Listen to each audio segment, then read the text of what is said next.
येणाऱ्या काळात लव जिहाद करणाऱ्यांना हातपाय कापून मिट्टी में मिला देंगे ही आमच्या सरकारची भूमिका आहे। मंत्री नितेश राणे यांनी लोकशाही मराठीसोबत बोलताना हे वक्तव्य केलेलं आहे।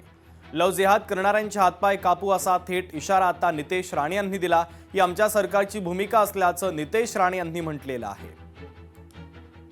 योगीजींच्या भाषेमध्ये मिट्टी में मिला देंगे ही भूमिका आमच्या ह्या हिंदुत्ववादी सरकारची आहे, देवाभाऊच्या सरकारची आहे। आणि म्हणून विश्वास देतो येणाऱ्या काळामध्ये लव जिहाद करणारे हे जे कोण जिहादी आहेत ना त्यांचे पाय हात कापतील एवढी अशी स्पष्ट भूमिका आमच्या सरकारची असल्यामुळे कोणालाही सोडणार नाही।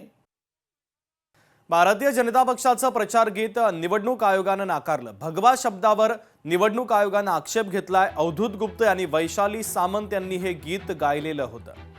तर भाजपचं हे प्रचार गीत निवडणूक आयोगानं नाकारलेलं आहे। भगवा शब्दावर निवडणूक आयोगानं आक्षेप घेतलाय।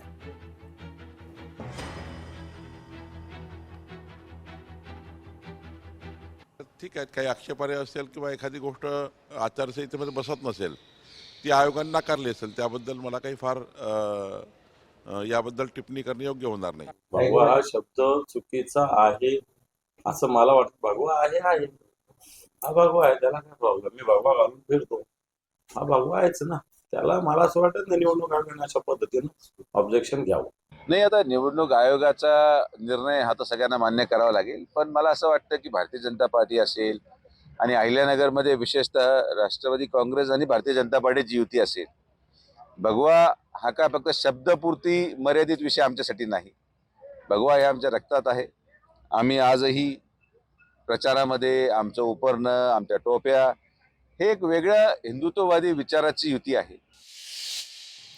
भाजपच्या प्रचार गीताला परवानगी नाकारल्याच्या प्रकरणी धर्मनिरपेक्ष निवडणूक आयोग रंगनिरपेक्ष असायला हवा। निवडणूक आयोगाला भगव्याचं वावडं का? भारतीय जनता पक्षाचे प्रवक्ते केशव उपाध्ये यांनी हा सवाल उपस्थित केला आहे।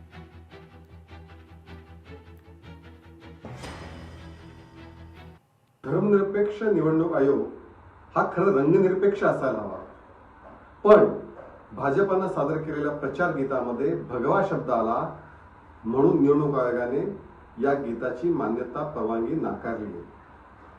खरं म्हणजे भगवा शब्दाबद्दल आक्षेप घेण्यासारखं काय?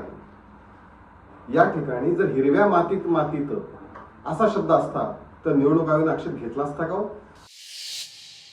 भाजपनं ब्लॅकमेलिंगचं राजकारण सुरू केलं असं राऊतांनी म्हटलंय, तर फाईल ओपन आहे असं सांगून भाजपचं ब्लॅकमेलिंग सुरू आहे। खासदार संजय राऊतांनी आरोप केला।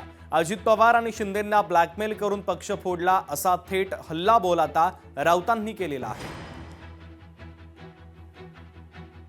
तुम्ही ब्लॅकमेलचं राजकारण चालूच ठेवल्या सगळ्यांच्या बाबतीत। अजित पवारना ब्लॅकमेल करून तुम्ही काँग्रेस राष्ट्रवादीतून फोडलं, एकनाथ शिंदे आणि 40 लोकांना ब्लॅकमेल करून तुम्ही फोडलं, अशोक चव्हाणला ब्लॅकमेल करून फोडलं। तुम्ही सगळ्यांना ब्लॅकमेल करताय, तुमचा धंदा ब्लॅकमेलिंगचा आहे। तुम्ही द ग्रेट गॅम्बलर आणि ग्रेट ब्लॅकमेलर आहात। लोकशाही मराठी ऐका, पहा, जागरूक रहा।